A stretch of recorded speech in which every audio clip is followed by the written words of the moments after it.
ভালোবাসার জন্য আমি হাতের মুঠোয় প্রাণ নিয়েছি, দুরন্ত ষাঁড়ের চোখে বেঁধেছি লাল কাপড়, বিশ্ব সংসার তন্ন তন্ন করে খুঁজে এনেছি 108টা নীল পদ্ম।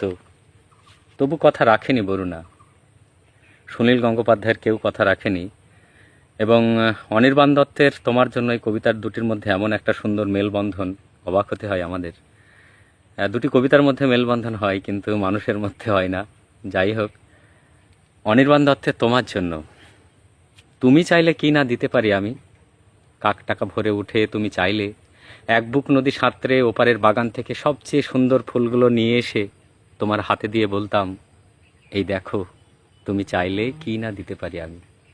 যদি বলতে উঁচু করমচা গাছে, কিংবা আকাশ ছোঁয়া কাঁচা মিঠে আম, কিংবা জামরুল, কিংবা আমলকির থোকা পেড়ে দেব, অমনি আমার চরকি নাচানো পায়ের আঙুলের কসরতের খেলায় তরতর করে এডাল ওডাল সেডাল ছাড়িয়ে প্রায় আকাশটার কাছে উঠে গিয়ে বলতাম, এই দেখো, তুমি চাইলে কি না দিতে পারি আমি।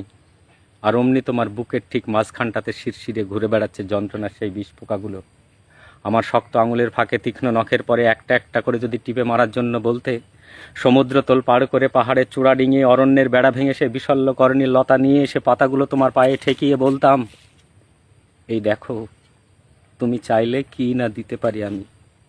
অথচ আশ্চর্য, তুমি কিছুতেই চাইলে না কিচ্ছু।